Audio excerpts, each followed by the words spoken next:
Dari wakil presiden kita sudah mengatakan, katanya langsung berbicara dengan Prof. Mukti, hapus saja sistem zonasi. Betulkah itu yang akan terjadi?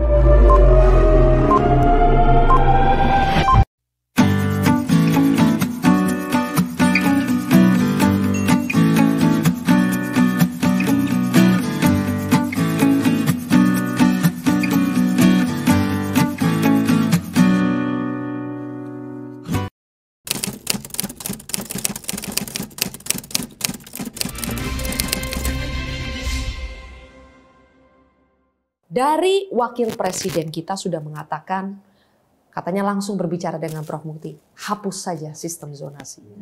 Betulkah itu yang akan terjadi? Zonasi itu sudah kita lakukan pengkajian juga. Kita mengundang para kepala daerah, para kepala dinas provinsi se-Indonesia ke Jakarta. Kita juga bertemu dengan masyarakat yang menyelenggarakan pendidikan. Kita bertemu, bahkan saya datangi satu persatu penyelenggara pendidikan, sebagian kita kumpulkan juga untuk memberikan masukan. Juga kajian akademik dari para peneliti, para pengambil kebijakan di tingkat daerah dan sebagainya. Nah, PPDB itu harus kita lihat dari sisi spiritnya dulu. Spirit dari PPDB itu adalah pendidikan bermutu untuk semua. Jadi dipastikan anak-anak ini mendapatkan hak konstitusionalnya, yaitu pendidikan bermutu. Itu hak konstitusional, itu ada di dalam Undang-Undang Sisdiknas. Yang kedua, zonasi itu ada 4 nilai yang melandasinya, atau mungkin 4 spirit yang melandasinya. Pertama adalah tadi, pendidikan bermutu itu. Yang kedua, itu inklusi sosial. Inklusi sosial. Sehingga tadi kenapa ada jalur afirmasi dan sebagainya itu kan inklusi sosial. Kemudian yang ketiga itu integrasi sosial. Mereka yang belajar di sekolah itu sebelum ada zonasi kan mungkin ada sekolah elit, ada sekolah alit. Sekolah elit itu betul-betul elit, nggak ada yang anaknya naik motor apa, nggak ada. Mungkin semuanya dia antar pakai mobil pribadi, itu pun mungkin mobilnya yang level atas. Karena memang elit gitu. Nah, banyak anak yang dia hebat, punya kemampuan, tetapi karena tidak masuk kategori ekonomi yang elit ini, dia nggak bisa sekolah di sekolah elit itu. Karena ekonominya, bukan karena akademiknya. Gitu. Nah, yang alit, ini betul-betul alit. Ya, sekolahnya ala kadarnya, yang muridnya juga masyarakat kelas bawah. Jadi dalam konteks tertentu, Mbak Sylvia, sistem pendidikan seperti itu menimbulkan segregasi sosial. Dan ini tidak bagus untuk kita membangun persatuan bangsa. Yang keempat itu kohesi sosial.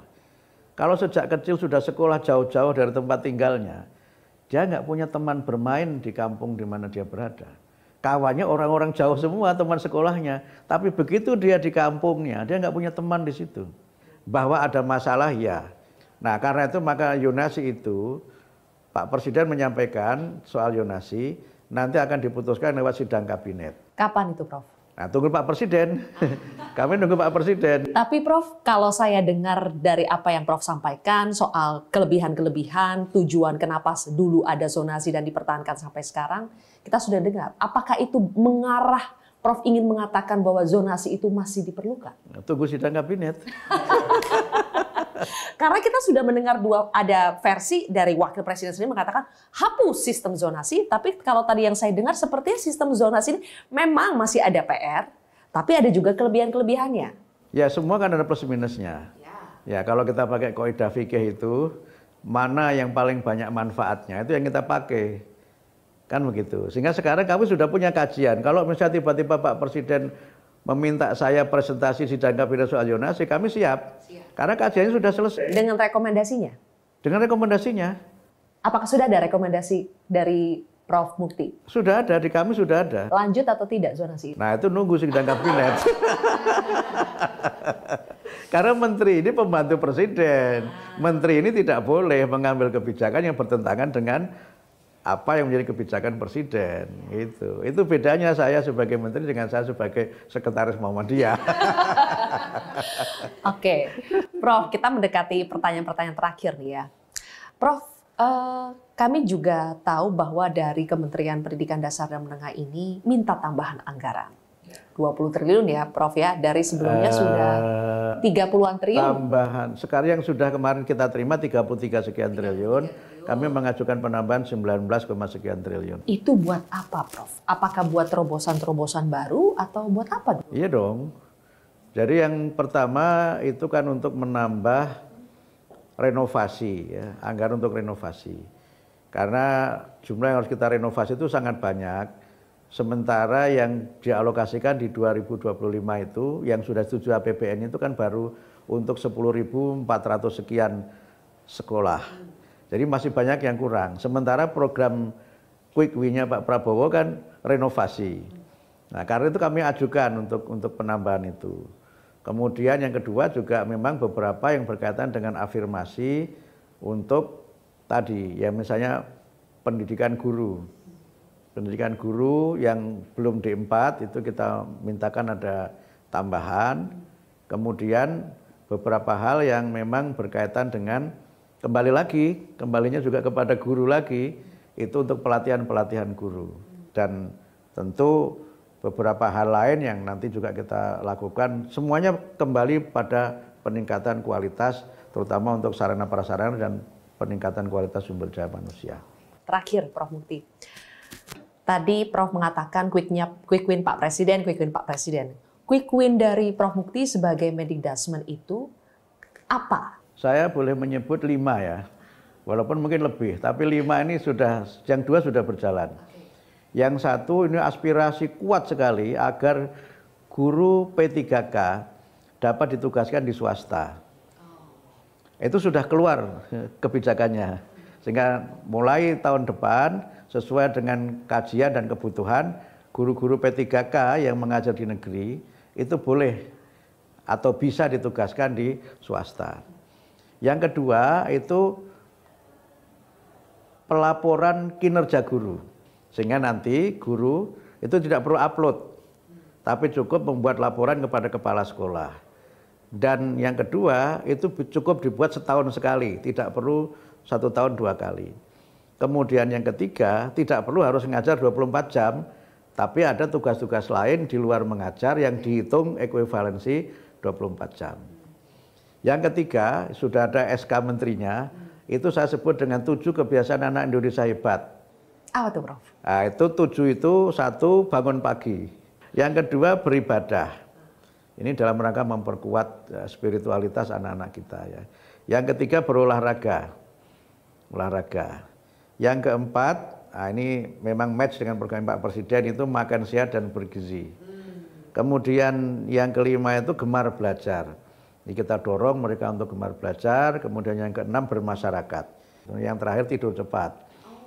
Nah, jadi siklus ini kita coba jadikan bagian dari program untuk membangun karakter, membiasakan hidup sehat, dan kemudian juga membiasakan mereka untuk bermasyarakat, mengenal nilai-nilai dan norma-norma sosial yang mulia di masyarakat, punya spiritualitas. Itu yang ketiga. Yang keempat itu juga nanti dalam rangka penanaman spiritualitas, karakter dan cinta tanah air itu adalah nanti kita menyebutnya dengan, saya belum kasih nama, tapi nanti kegiatannya begini, sebelum mulai pembelajaran itu, murid-murid ini senam dulu. Oh, senam setiap hari? Setiap hari. Kemarin sudah kita launching di Hari Guru di Banten, itu sudah selesai senamnya. Oh, gerakan senamnya sudah selesai. Tinggal namanya aja. Kalau Sylvia ada usul, boleh kasih usul. Nanti ya, Prof. Yang kedua, nyanyi Indonesia Raya. Tiap pagi, walaupun tidak upacara, harus nyanyi Indonesia Raya untuk menanamkan cinta tanah air, nasionalisme, kemudian berdoa. Nah, baru mereka masuk kelas. Nah, itu yang keempat. Yang terakhir, soal lagu anak-anak TK, anak-anak TK. Sekarang kan kita banyak keluhan kan, anak-anak ini nggak ada lagu anak-anak. Sekarang lombanya sudah selesai, Sylvia, sudah dalam proses aransemen. Nanti tanggal 27 Desember diluncurkan lagu-lagu yang menang itu. Sehingga jangan sampai anak-anak ini tidak bisa nyanyi lagu pelangi, tapi bisanya lagu nyanyi pelangi di matamu. Nggak boleh lagi kan? Ada pelangi yang itu ya Pak. Ini 5 yang sekarang sudah selesai semua. Package ini sudah selesai dan kita sedang dalam proses sosialisasi dan kemudian nanti mulai Januari tengah semester ini 2025 ini akan mulai diberlakukan di sekolah-sekolah di Indonesia. Prof. Abdul Muti, terima kasih sekali sudah memberikan banyak sekali informasi kepada kami apa sebetulnya langkah-langkah yang ingin dilakukan oleh Kementerian Pendidikan Dasar dan Menengah, karena ini memang kemasannya kementerian baru, tapi sebetulnya banyak sekali program-program kebijakan-kebijakan yang berlanjut ya dari kementerian yang lama. Mudah-mudahan di tangannya Prof. Mukti bisa berlari kencang Kemendikdasmen ini, karena banyak sekali PR-PR yang kita ingin lihat ada kemajuan berarti di sini, dan mudah-mudahan tidak banyak kontroversi tapi lebih banyak prestasi di zamannya Prof. Abdul Muti ya. Terima kasih Prof. Abdul Muti sekali lagi. Dan pemirsa, demikianlah akhir dari kontroversi episode spesial bersama dengan Menteri Pendidikan Dasar dan Menengah Profesor Abdul Muti. Kita jumpa lagi di episode berikutnya. Sampai jumpa.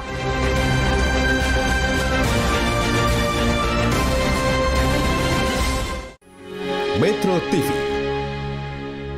Jelajahi cara baru mendapatkan informasi. Download Metro TV Extend sekarang.